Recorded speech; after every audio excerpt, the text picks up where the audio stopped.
Miraculous saison 6, épisode 17, La fée de beaux rêves, pourrait bien être l'un des épisodes les plus dérangeants et les plus intelligents de toute la saison. Et si tu cherches Miraculous saison 6 épisode 17, A Fairy Good Night Miraculous, Théorie Miraculous Ladybug, Spoiler Ladybug saison 6, Ladybug 4 Noir Rêve, Acclimatisation Rêve, ou encore épisode Cauchemar Miraculous, alors écoute bien, parce que cette théorie ne parle pas d'un combat classique dans Paris, elle parle d'un piège qui se referme à l'intérieur des têtes. Imagine la scène. Paris, une nuit anormalement calme. Pas le calme rassurant d'une ville qui dort, mais ce silence étrange qui, dans Miraculous, annonce toujours qu'un problème approche. Les lampadaires tremblent comme si l'air lui-même hésitait, les rues semblent figées, et on sent que ce qui va tomber sur la ville n'est pas une attaque bruyante, pas un monstre gigantesque, pas une explosion de lumière violette. Cette fois, l'attaque est plus subtile, plus sournoise, et surtout plus dangereuse, parce qu'elle vise l'endroit où Ladybug et Chat Noir sont le plus vulnérables sans même s'en rendre compte, leur esprit.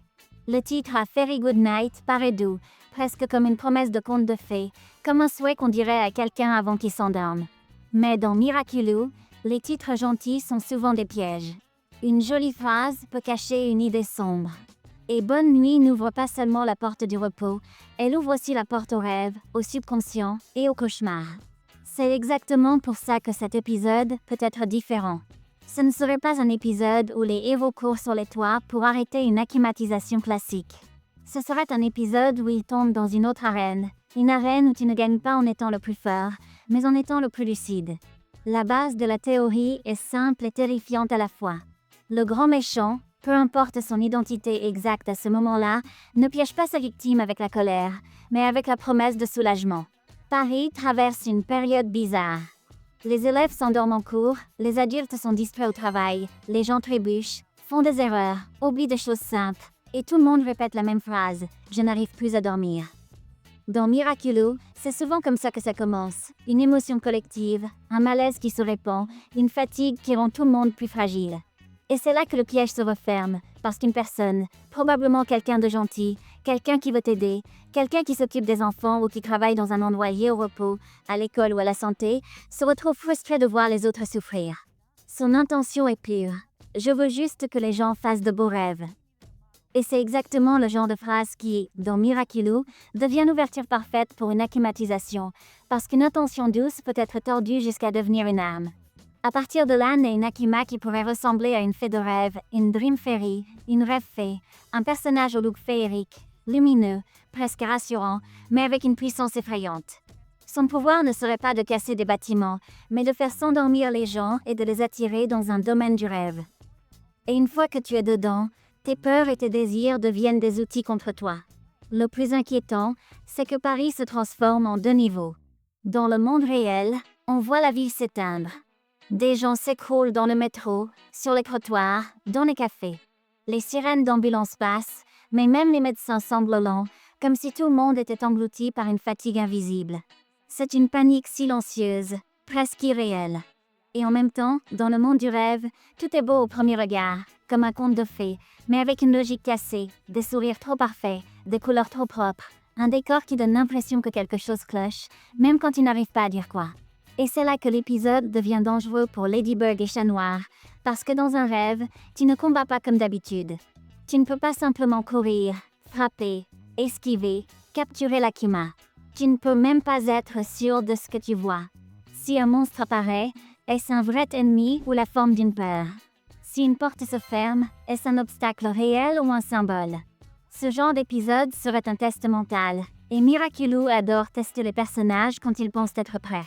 Et si on parle de test mental, alors il faut parler de celui qui risque de craquer en premier. Chat Noir. Pas parce qu'il est faible, mais parce que son point sensible n'est pas sa force, c'est son cœur. Marinette est stratégique, elle fait des plans, elle analyse. Adrien, lui, ressent tout très fort, même quand il fait semblant d'être léger. Et le monde du rêve, c'est l'endroit où les émotions deviennent énormes. La rêve fée pourrait isoler Chat Noir et lui offrir une histoire parfaite, un conte sur mesure. Une version de Paris où Ladybug gagne tout son lui, où il est remplacé, où personne ne remarque son absence, où son rôle n'était qu'un détail. Et là, la peur la plus profonde d'Adrien se matérialise, la peur de ne pas être vraiment nécessaire, de n'être qu'un assistant, de ne pas être vu. Imagine le cauchemar. Chat Noir arrive dans un combat et tout le monde le remercie. Mais pour partir, Ladybug est froide, efficace, entourée d'une équipe parfaite, et lui dit qu'elle n'a pas besoin de lui. Les gens applaudissent Ladybug, mais ne regardent même pas Chat Noir. Dans le rêve, ce n'est pas juste triste, c'est humiliant. Et c'est exactement ce que la rêve fait veut, parce qu'elle ne te force pas à tomber. Elle te propose de rester dans une histoire où tu n'as plus mal, à condition d'accepter ta place. Et c'est là que le piège devient le plus dangereux, parce que les méchants dans Miraculous forcent souvent par la peur, mais ici, l'ennemi force par le confort. Reste ici. Tu n'as pas besoin de souffrir. Tu n'as pas besoin d'être rejeté. Tu n'as pas besoin de te battre. Et dans la vraie vie, ce n'est pas toujours la douleur qui fait tomber quelqu'un, c'est la tentation d'un endroit où la douleur n'existe plus. Du côté de Marinette, le rêve serait très différent, mais tout aussi piégeux. Parce que Marinette, sous son sourire et sa créativité, porte une obsession qui la détruit lentement depuis longtemps, le besoin de contrôler pour protéger. Elle veut que tout soit réglé, que tout soit parfait, que personne ne se fasse blesser, et quand quelque chose va mal, elle pense que c'est sa faute. La rêve fée pourrait lui offrir la chose la plus dangereuse pour elle, un monde parfait. Paris est calme, aucun Akuma, aucune crise, pas de panique, pas de mensonge, pas de choix impossible. La boîte des Miraculous est en sécurité. Adrien sourit. Alia est heureuse. Ses parents ne sont jamais inquiétés. Marinette se réveille dans ce rêve et pour la première fois, elle respire.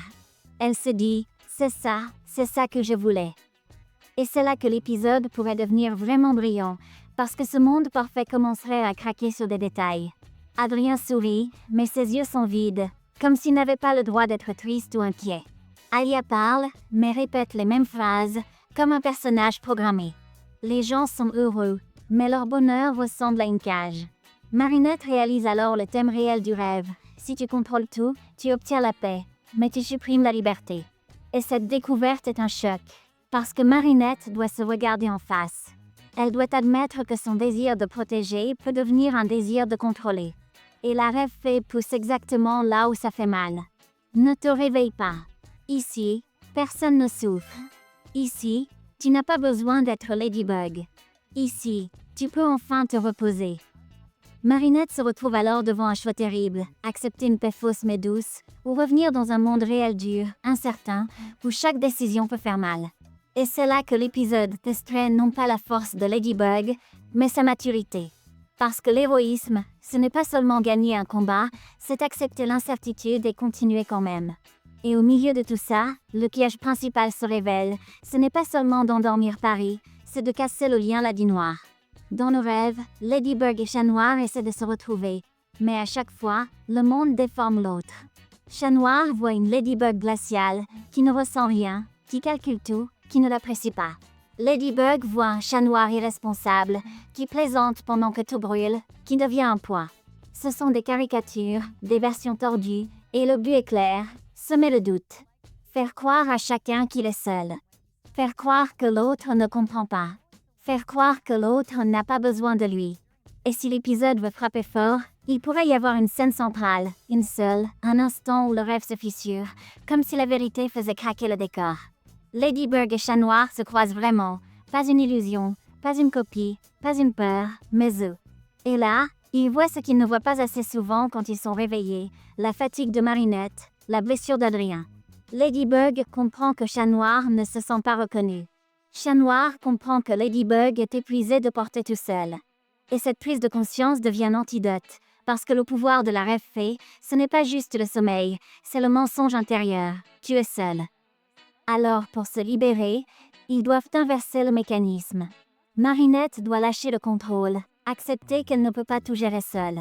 Adrien doit arrêter de mesurer sa valeur à l'approbation, comprendre qu'il existe même quand personne n'applaudit. Autrement dit, ils doivent choisir de se réveiller. Et si l'épisode veut être encore plus spécial, il pourrait proposer une mécanique nouvelle sur les pouvoirs dans le rêve. Dans ce monde, le Lucky Charm ne donnerait pas forcément un objet physique classique. Il donnerait du sens. Un mot, une phrase, un symbole. Quelque chose comme confiance, lâche prise, réveille-toi, ou même une image qui rappelle un souvenir vrai, un moment réel où ils ont été forts ensemble. Et le cataclysme, dans un rêve, ne détruirait pas un mur, il détruirait une illusion. Il briserait une idée fausse. Il casserait la phrase qui te tient prisonnier. C'est là que le combat final deviendrait presque philosophique. Pas un duel de force, mais un duel de choix. Trouver l'objet acclimatisé ne serait pas courir dans Paris, ce serait courir dans son propre esprit. L'objet pourrait être une boîte à musique, un gros lot de berceuses, une baguette de fée, quelque chose de doux en apparence, mais qui garde le piège fermé. Et quand Ladybug le brise, Paris se réveille. Pas comme après un combat normal, mais comme après un cauchemar. Les gens ouvrent les yeux, respirent fort. Certains pleurent sans savoir pourquoi, juste parce qu'ils sentent qu'ils étaient coincés quelque part. Et le message de l'épisode devient clair. Un beau rêve peut être le plus grand danger, parce qu'un beau rêve peut te convaincre d'abandonner la réalité. Et pour Marinette et Adrien, cet épisode serait une porte émotionnelle pour le reste de la saison. Marinette apprend que partager le toit n'est pas un échec. Adrien apprend que se sentir vu ne doit pas dépendre d'un rôle. Et l'Adi Noir se renforce non pas comme une romance parfaite, mais comme une alliance de confiance. Et si cette théorie est vraie, alors l'épisode 17 ne sert pas seulement à faire un épisode cool sur les rêves, il sert à tester une chose que le grand méchant aura compris. On ne fait pas tomber Ladybug et Chat Noir avec des coups, on les fait tomber en les brisant de l'intérieur. Et si l'ennemi a déjà testé ça une fois, imagine la prochaine étape, une version plus dure, plus ciblée, plus cruelle. Si tu veux que je transforme d'autres théories comme celle-ci en transcription française ultra accrocheuse, prête pour une voix IA, avec des mots-clés SEO au début et une structure qui garde les gens jusqu'à la dernière seconde, abonne-toi à la chaîne maintenant et pense aussi à cliquer sur la fonction YouTube Hype pour booster la vidéo, parce que plus la communauté pousse ce contenu, plus on a de chances de repérer les indices avant tout le monde et de comprendre ce que Miraculous nous cache vraiment.